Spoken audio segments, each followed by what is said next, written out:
So we're going to start the first scene called Friends Like Me.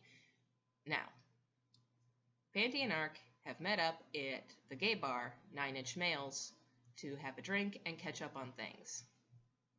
So you went back in time and changed nothing? Yeah, All those regrets and you changed nothing. You could change anything. Whatever you're most ashamed of, you could undo it. Panty internally reflects on grabbing Euro's boobs. Yeah, But you don't. I've been tempted. But you don't. Yeah, I don't. You really aren't like Parallel You at all. As far as I can tell, Parallel You caused a weird time crisis by jumping forward in time. Maybe I won't say. Why won't you say it? It might influence your behavior. I have agency, Ark. Okay, true. It's a huge mess. I'm not exactly sure what went down because of how the timeline recalibrated around Parallel U's antics, and you've not been completely forthcoming with the Just get facts. on with it! As far as I can tell, future Parallel U jumped back in time and attempted to assassinate present Parallel U, and gravely injured her before PPY, that's present Parallel U, blew up FPY, that's future Parallel U's, time machine, and escaped in her own time machine, stranding FPY there.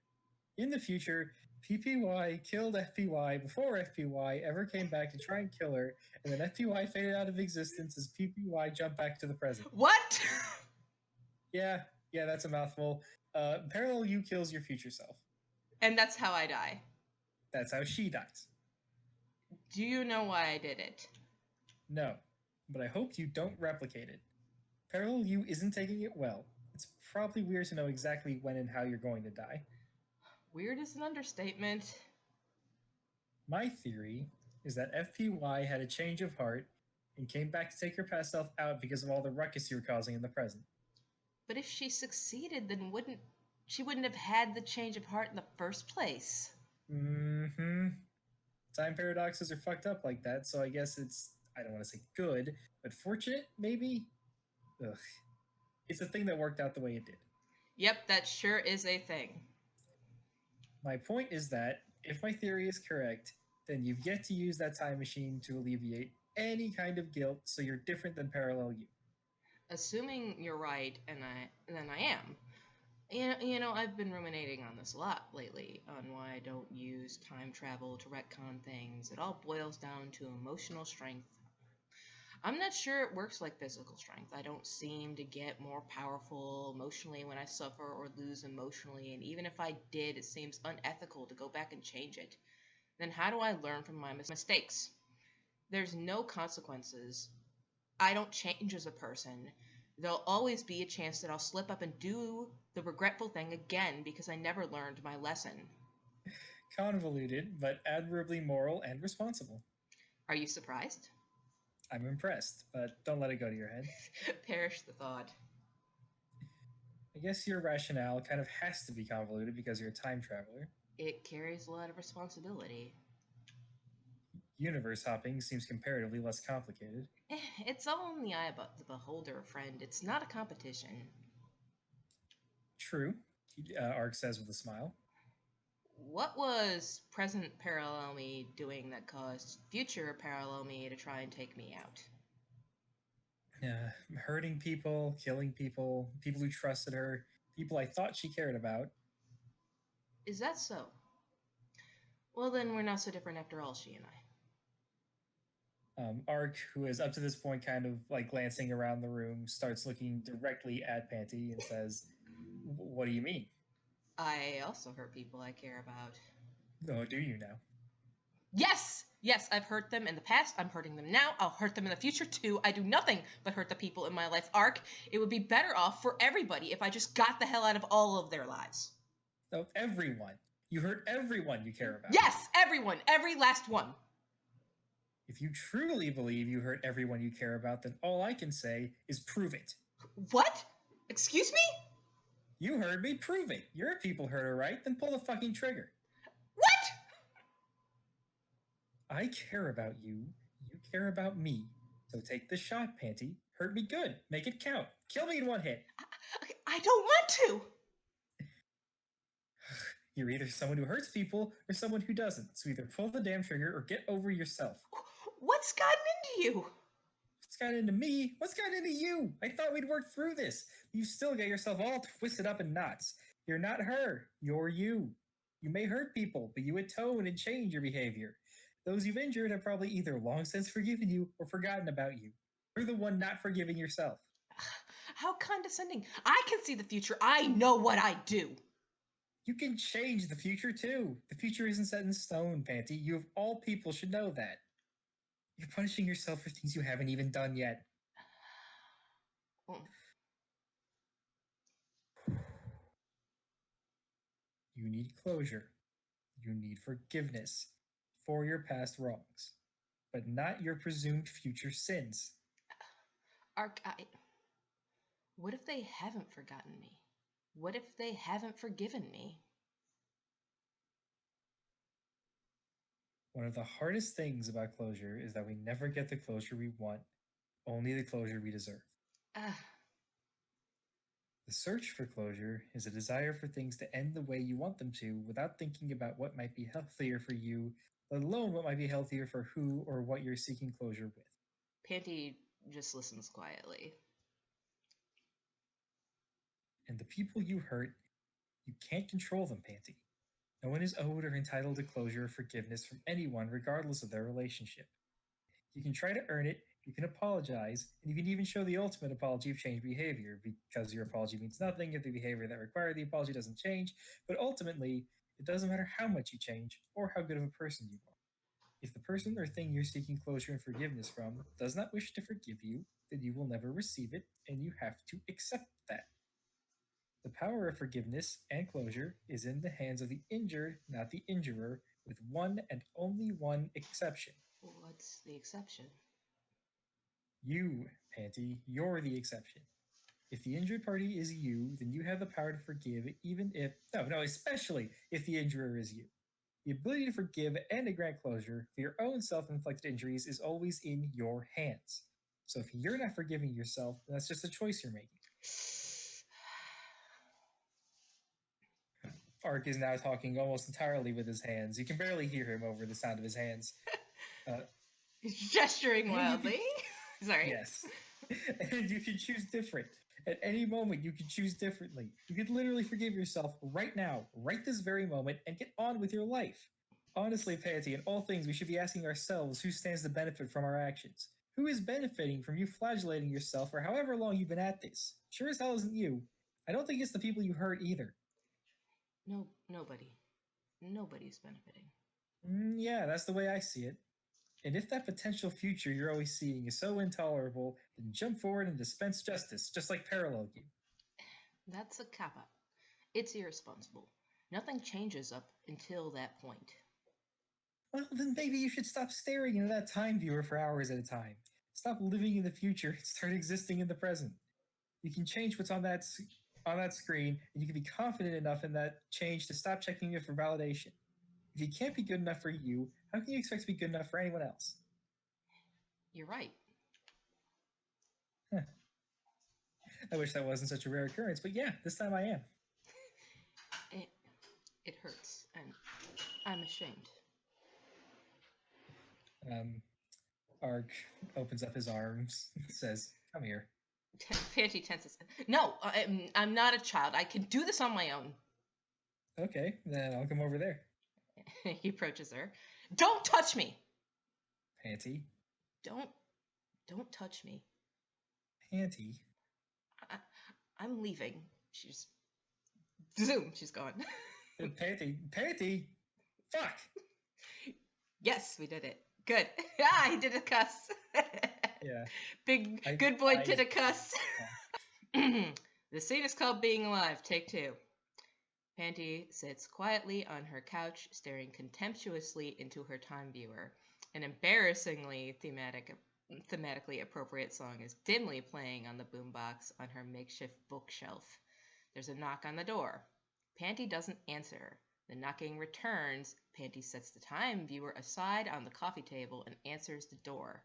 Ark stands at the door with a crate at his feet and a pizza box in his hands. I brought you a pizza. bacon and banana peppers with extra sauce. I don't want pizza. Oh, that's okay. I have backup. I also brought a crate full of ceramic dishes and a bat. He He nudges shoves the crate towards her with his foot. You're joking. Nope. Panty lifts the bat and the crate in one hand. Come on in. Thanks. If you're hungry, just eat some pizza and then put the leftovers in the fridge. I'll get around to them. Oh, there's some beer and a jug of Arnold Palmer in there if you're thirsty. Thanks. Arch opens up the fridge and looks at everything inside. You changed brands. They were his brands. Oh. Look, I should apologize. For what? You didn't do anything wrong. I hurt your feelings. What feelings? Don't be like this. Fine, I forgive you. Art puts the pizza away and pours himself a drink. Panty settles down onto the couch. At this point, Art notices the time viewer and says, "Oh, you're still watching that thing." You know, I'm the one with the psychology degree. Oh, I believe it's unethical to practice on yourself. In fact, I think it's illegal. I'm doing a piss poor job of practicing it anyway. That's fixable. Why are you here? Well, I couldn't help noticing you were alone. I thought maybe I could do something about that. You've been alone for a while, actually. Kind of a new record for you. If Panty eyes him, you've been keeping track? It's more of an estimation. Nothing creepy. I'm not a creep. I've never done anything creepy. Yes, very uncreepy. So we're just going to keep dancing around this being alone thing, aren't we? What do you want to hear? The truth. The truth would be nice. You know, there's nothing wrong with being alone, Ark. Not everyone needs a partner. Not everybody needs somebody else in their life. Some people are perfectly fine alone. Sure. Are you one of those people? There are perks to being alone, Ark. I don't have to worry about somebody sitting in my spot. I don't have to negotiate the temperature on the thermostat. I don't have to fight for the covers at night. I no longer have to fear for the plums I'm saving in the icebox. Oh yeah, getting to eat those plums is totally worth being alone forever. Did you just come here to give me more shit? No, I came here to eat pizza, drink beers, and break dishes with my friend. Panty rises to stand. Well, then let's get to the breaking then. What are your plans? I thought we were breaking dishes. Ark doesn't talk. He just looks at her and blinks a few times. I don't know. It's complicated. So, is this a person-to-person kind of complicated, or like a more abstract kind of complicated? What's going on here? It's interpersonal complicated. Well, this is fixable. Just talk to them. It's not that hard. Think of what you want to say, then say it. We already talked. Okay, so what's the problem then if you already talked? She doesn't know the problem. You should just tell her. I don't want her to have the problem. Oh, but you can hog the problem all to yourself. Yep, I'm keeping it to myself. We breaking these dishes or what? Does this have to do with your hurting people thing again? You can break things with me or you can go. I don't want to talk about this.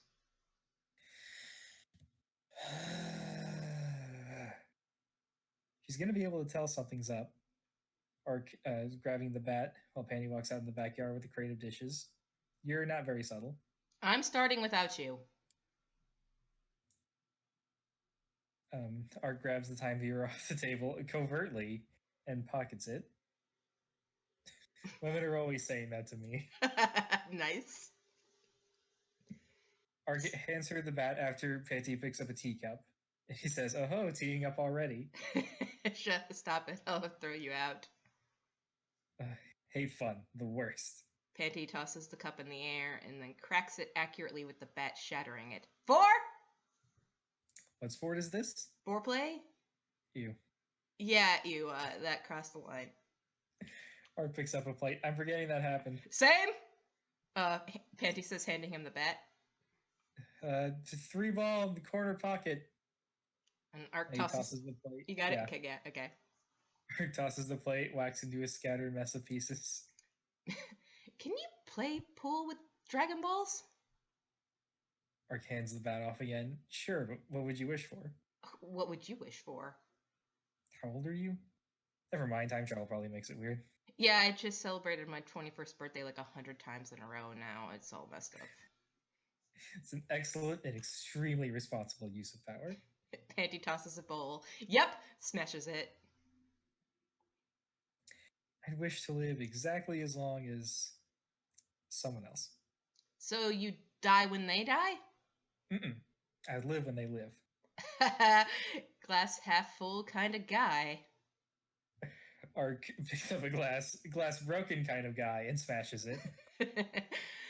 What if you get pulled onto the other side of the coin from them? As long as I'm alive, they're alive, so I just keep trying to get back to their side. And if you can't?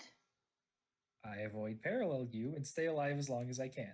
They live as long as I do. No. You live as long as they do. If you die, they might still stay alive. Is a dragon really bad faith the wishes like that? It didn't for Yora. It really could have. She's the one. Your problem. She's not my problem. My problem is my problem. I'm keeping it from her. How's that working out for you? Panty smashes a dish. I'm fine. Ark takes the bat back. Okay. Panty hands him a dish. You don't believe me. Do you believe you? How old are you? What about your crush? Do they know that you'd make that wish? Would they be okay with it? Ark shatters the dish. They probably don't even know I'm alive. You're so good at not being creepy. You're so good at being alone. Wow. Mean. We're so mean. We platonically deserve each other. Extremely not sexual or romantic companionship. Panty chokes up on the bat. I agree, but wow, that's separation. Panty vaporizes a dish with the force of her swing. It's how it is. So, I told you my wish.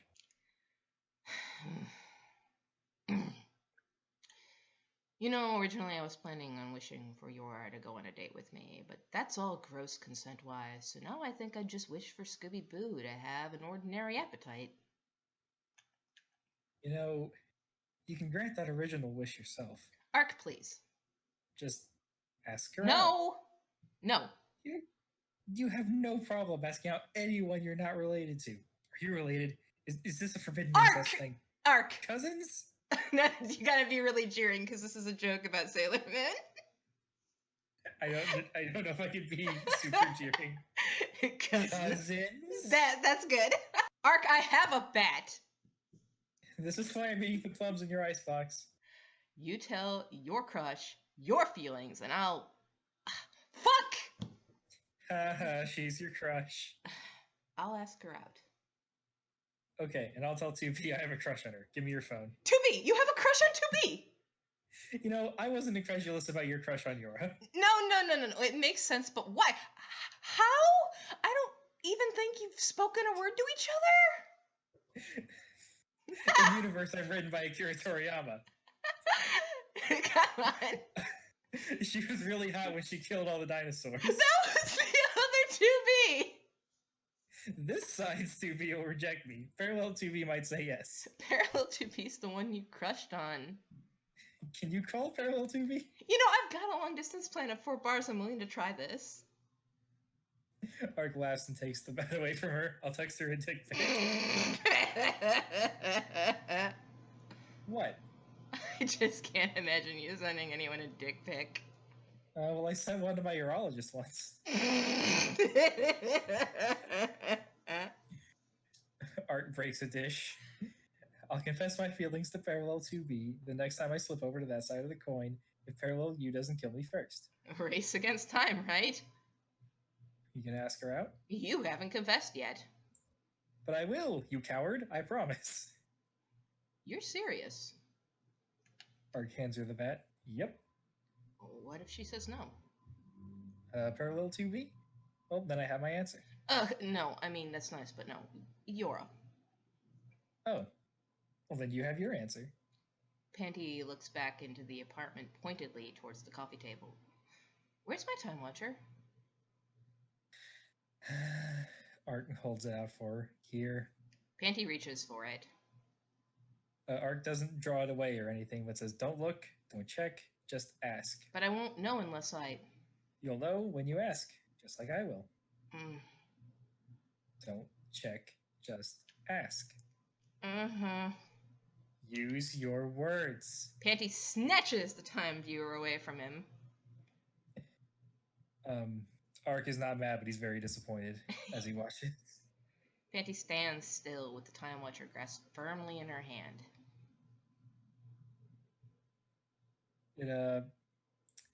It carries a lot of responsibility. She'll say no. You don't know that. But I could. No, you'll know what that tells you. You'll do countless things between now and then, and that'll change those results. Every blink of your eyes and beat of your heart is a flip of the coin. It'll tell me, and then I won't need to ask. I'll have my answer. You'll have nothing. Ah. I'm going to hold up my end of the bargain in good faith. Panty looks down at the time watcher. Feral 2B and I are going to adopt like a whole sled team of dogs and mush around the frozen lands. Panty closes her eyes and the wind blows thematically. You know, I bet she's got an attachment that let me heat up hot cocoa in her chassis. A glass half full kind of guy. No. Panty tosses the watcher into the air and just annihilates it with the bat with a scream that I'm not going to do. That's right. A glass broken kind of guy. Oh. We deserve each other. Ark opens his arms. We do. You do. We do. Panty drops the bat and leans into his arms with a wretched sound. Ark, while embracing her, says, I wonder if she can blend. You should see what she can do with a sword. She's going to sit in your seat. Mm. She's going to negotiate the thermostat temperature with you and fight over the covers. Panty burrows into him. She's going to eat the plums. I was saving those plums for her. Yay! We did it. All right. So before we go about the word chassis, well, I just wanted to hear you say the word chassis. Chassis.